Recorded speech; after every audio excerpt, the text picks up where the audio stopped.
পানি প্রবাহ নিয়েই বছরের পর বছর বিরোধ ভারত পাকিস্তানের। এবার ভারতকে সিন্ধু নদের পানি বণ্টন চুক্তির ওপর স্থগিতাদেশ তুলে নেওয়ার নির্দেশ দিয়েছেন নেদারল্যান্ডসের হেগ শহর ভিত্তিক আন্তর্জাতিক সালিশ আদালত পিসিএ।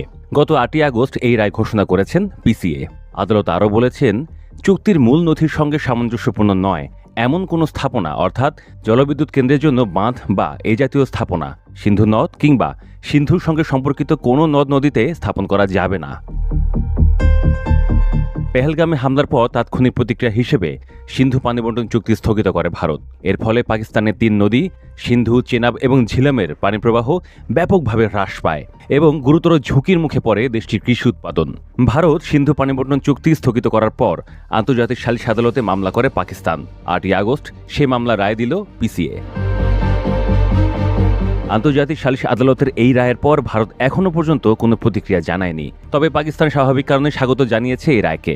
গতকাল সোমবার এক বিবৃতিতে পাকিস্তানের পররাষ্ট্র মন্ত্রণালয়ের পক্ষ থেকে রায়ের প্রতিক্রিয়ায় বলা হয়েছে, গত 8ই আগস্ট আন্তর্জাতিক সালিশ আদালত সিন্ধু পানি বণ্টন চুক্তি ইস্যুতে যে রায় দিয়েছে তাকে স্বাগত জানাচ্ছে পাকিস্তান।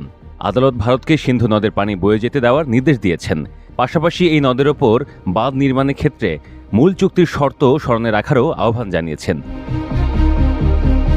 পিসিএ রায়ে আরও উল্লেখ করা হয়, সিন্ধু পানি বণ্টন চুক্তির মূল শর্ত হল সিন্ধু অববাহিকার পশ্চিমাঞ্চল 3 নদী যেগুলো পাকিস্তানের ভূখণ্ডে পড়েছে সেগুলোতে পানি প্রবাহ বাধামুক্ত রাখবে ভারত। পিসিএ ভারতকে চুক্তির মূল শর্তে ফিরে যাওয়ার আহ্বান জানাচ্ছে।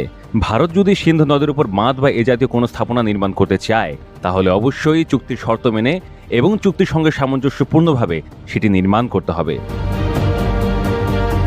সিন্ধু পানি বণ্টন চুক্তি স্থগিতের পর ভারতীয় কেন্দ্রীয় স্বরাষ্ট্রমন্ত্রী জানিয়েছিলেন, জলবিদ্যুৎ উৎপাদনের জন্য এই নদের ভারতীয় অংশের ওপর বাঁধ নির্মাণ করা হবে।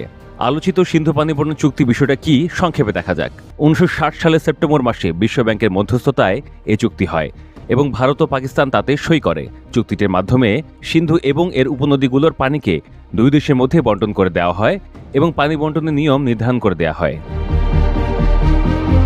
সিন্ধু অববাহিকার পূর্বাঞ্চলীয় 3 নদী ইরাবতী, বিপাশা ও শতদ্রুর পানি ব্যবহার করার অনুমতি পায় ভারত, আর পাকিস্তানকে পশ্চিমাঞ্চলের 3 নদ নদী সিন্ধু, ঝিলম ও চেনাবের অধিকাংশ পানি ব্যবহারের অনুমতি দেওয়া হয়।